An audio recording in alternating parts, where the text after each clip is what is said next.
हाँ तो विद्यार्थियों, आज की क्लास हम प्रारंभ करते हैं। देखिए, हमारा जो प्रकरण था सेनापति, कवि सेनापति ने जो है रीतिकालीन या यूँ कहें प्रकृति सौंदर्य का बड़ा ही मार्मिक और अनूठा वर्णन किया है। इन्होंने पहले जो छंद पढ़ा हमने, उसमें ऋतुराज बसंत के बारे में जो है कहा गया, कई प्रकार के जो है अनेक रंग बिरंगे अलग अलग रंगों वाले फूलों के माध्यम से प्रकृति का चित्रण किया गया। ऋतु का राजा बसंत आने पर एक जो है चतुरंगिनी सेना की तरह उसको बताया गया। ठीक उसी प्रकार आगे जो है अब यहाँ पर जो ग्रीष्मकालीन जो समय होता है और उस ग्रीष्मकालीन समय में प्रकृति, मनुष्य, जीव जगत की कैसी स्थिति हो जाती है, कितनी भीषण गर्मी के अंदर जीव जंतु कष्ट में हो जाते हैं। तो एक तो ग्रीष्म ऋतु में ग्रीष्म से उत्पन्न कष्ट का वर्णन करना, दूसरा उसी में वर्षा ऋतु का वर्णन करना, अर्थात शब्द वही है, उन्हीं शब्दों से ग्रीष्म ऋतु का और वर्षा ऋतु का। देखिए विद्यार्थियों, पहला है ग्रीष्म ऋतु का और दूसरा है वर्षा ऋतु का। वर्षा ऋतु, इन दोनों का जो है यहीं पर इन्हीं शब्दों के माध्यम से वर्णन किया है। तो किस प्रकार किया है, देखिए विद्यार्थियों आज हम जानेंगे। देखिए, तो इन्होंने कहा है, देख क्षिति अंबर जल है चार और छोर, तीन तरबर सब ही को रूप हरियो है, महाझर लागे ज्योति भादव की होती चले, जलद पवन तन सेक मान्यो पर्यो है, दारुण तरन्नी तरे नदी सुख पावे सब, सीरी घन छाह चाही बोई चित्त धर्यो है, देखो चतुराई सेनापति कविताई कीजू, देखो चतुराई सेनापति कविताई कीजू, ग्रीष्म विषम बरसा की सम कर्यो है। बहुत ही अच्छा वर्णन। देखिए, ये जो दोनों बात मैंने बताई, ग्रीष्म ऋतु, विषम वर्षा ऋतु, के समान सम, यहाँ पर इसको इस लाइन में जो है उपमित किया गया, उपमान। समस्त छंद में जो है श्लेष अलंकार है। देखिए यहाँ पर जो है तय यहाँ पर छेकानुप्रास है, छेकानुप्रास अलंकार है, ठीक है। और यहाँ पर जो है समस्त में श्लेष आ गया, यहाँ पर उपमा है सम, ये इसके जो है। तो देखिए यहाँ ये, अब देखिए हम इसका भावार्थ देखते हैं। पहला भावार्थ हम ग्रीष्म ऋतु को लेकर के देखते हैं। देखिए विद्यार्थियों, जब ग्रीष्म ऋतु होती है और ग्रीष्म ऋतु होती है तो उसमें हरियाली भी बहुत कम होती है, क्योंकि वर्षा का आगमन होता नहीं है। तो चारों तरफ जो है भीषण सूर्य की गर्मी, सूर्य की जो रेखा, सूर्य की जो किरणें हैं सीधी हमारे जो है भूमध्य रेखा पर सीधी पड़ती है, जो भी है, तो सीधी रेखा पड़ती है, उससे काफ़ी भीषण गर्मी होती है।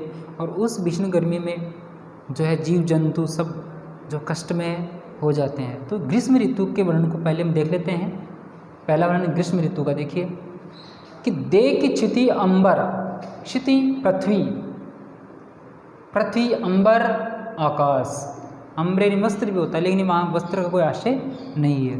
पृथ्वी और जले हैं, जल रहे हैं, जल रहे हैं, चारी चारों ओर, छोर अंतिम किनारे तक, किनारे तक, किनारों पर या किनारे तक अंतिम छोर होता है। तो प्रथम जो लाइन है उसमें बताया गया है, सेनापति कहते हैं ग्रीष्म ऋतु का वर्णन करते हुए कि ग्रीष्म ऋतु में जब सूर्य की अथाह गर्मी पड़ती है तो उस गर्मी से देख के क्षिति यानी पृथ्वी से अंबर तक चारों ही ओर छोर जो है वो जल रहा है। कवि सेनापति कहना चाह रहे हैं कि ग्रीष्म ऋतु के अंदर जो है पृथ्वी से लेकर आकाश मार्ग या आकाश तक समस्त चारों ओर छोर जो दिखाई देता है, पूरी प्रकृति जलायमान है, अर्थात जल रही है। चारों ओर छोर क्या हो रहा है, जल रहे हैं। क्यों जल रहे? भीषण गर्मी के कारण पृथ्वी, आकाश और चारों ओर जो छोर है, चारों ओर जितना भी हमारी नज़र छोर इन किनारे तक जाती है, वो चारों छोर जो है वो क्या है, गर्मी से जल रहे हैं। आगे बताया कि तीन तरवर, तीन यानी घास फूस, घास फूस, तरवर ये तरुवर होता है, तरुवर, तरुवर यानी पेड़ होता है। सब ही को रूप, रूप यानी उनका स्वरूप जो होता है।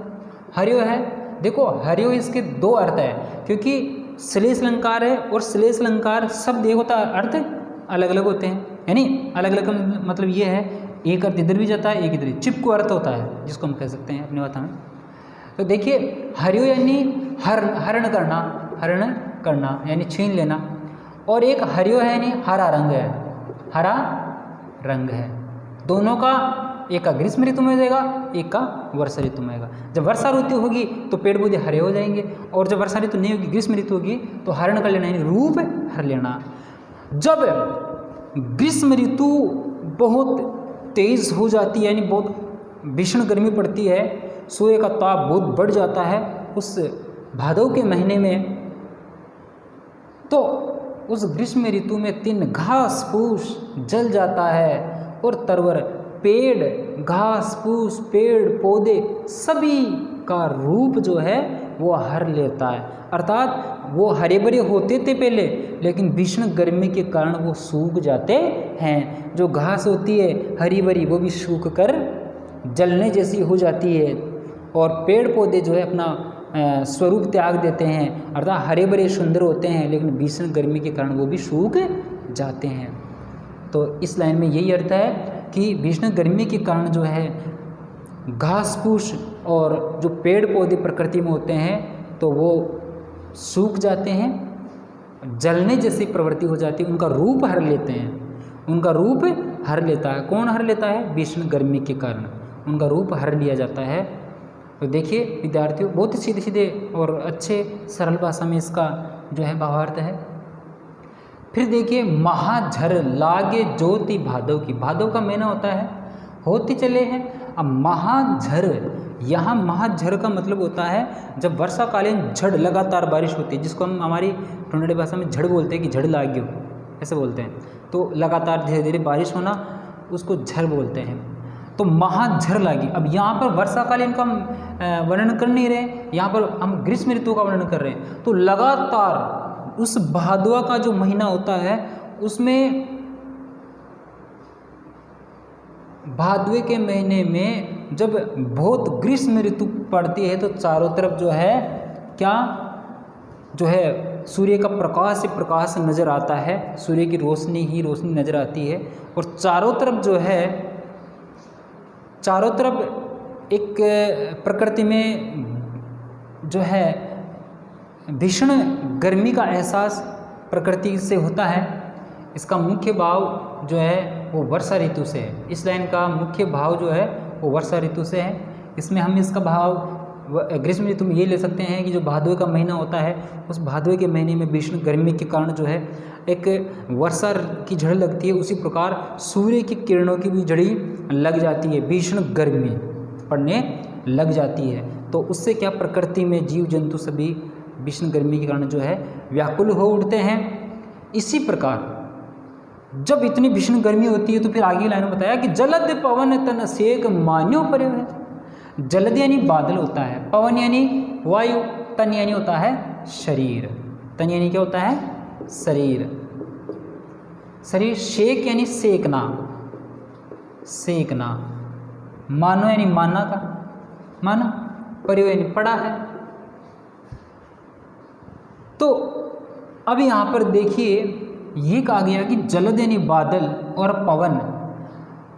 बादल और पवन जब भीषण गर्मी जब होती है और उस ग्रीष्म ऋतु में अधिक गर्मी होने की वजह से जो बादलों से ठंडी हवा आनी चाहिए वो हवा भी गर्म, बहुत ही गर्म बन करके हमारे जब तन को स्पर्श करती है, हमारे शरीर को स्पर्श करती है, तो ऐसा प्रतीत होता है कि वो हमें मानो कि हमें सेक रही है। यहाँ पे देखो जनु जानो मानो, ये उत्प्रेक्षा अलंकार है भाई। यहाँ पर उत्प्रेक्षा अलंकार संपूर्ण में श्लेष है, यहाँ पर उत्प्रेक्षा, इस लाइन में उत्प्रेक्षा अलंकार है, यहाँ पर उपमा अलंकार। तो देखिए मानो कि जब एक जो बादलों की ठंडी छाँव हवा बादलों से टकराकर ठंडी हो जाती है, वही हवा भीषण गर्मी के कारण इतनी गर्म हो जाती है कि जैसे वो गर्म गर्म हवा जिसे हम लू कहते हैं वो हमारे शरीर को स्पर्श करती है, शरीर को छू जाती है, तो ऐसा प्रतीत होता है कि वो हमें सेक रही है। जैसे गर्म आग से हम किसी को सेकते हैं या रोटी पकाते हैं, जो भी है एग्जाम्पल कई प्रकार के हैं, सेकते हैं, उसी प्रकार जो गर्म गर्म हवाएँ हैं वो लू रूपी हवाएं हमारे शरीर को स्पर्श करती है, तो ऐसा प्रतीत होता है मानो कि हमें सेक रही है, मानो कि हमें सेक रही है। इसी प्रकार आगे हैं दारुण कष्ट में, कष्ट में। तरनी, देखो दो अर्थ होंगे। तरनी ये इधर वाला, तरनी यानी सूर्य, और तरनी इधर छोटी है यानी नाव। क्या हो जाएगा? नाव। जब भीषण गर्मी पड़ती है सूर्य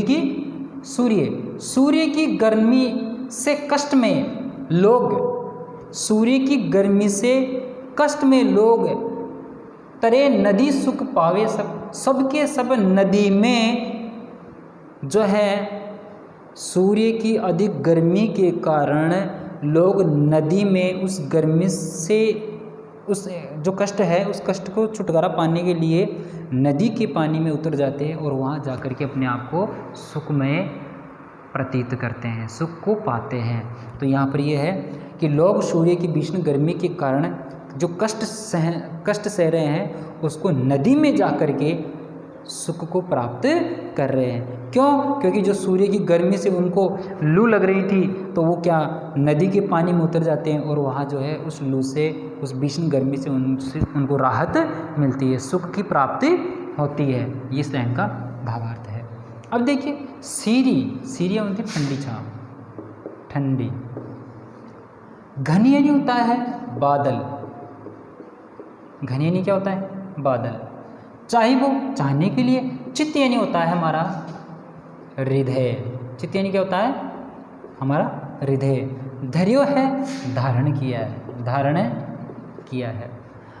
बादलों की ठंडी छाँव चाहने के लिए हमारा चित्त यानी हमारा हृदय धारण किया हुआ है। बादलों की ठंडी छाँव चाहने के लिए, उसका सुख प्राप्त करने के लिए हमारा हृदय धारण करेगा। कि वो ये कह रहे हैं जब वो व्याकुलित है, जब भीषण गर्मी से वो व्याकुलित है, तो वो ये उनकी मनोकामना है कि जब बादलों की ठंडी बादलों की ठंडी छाँव, वो उनका हृदय चाहने के लिए बड़ा व्याकुलित है।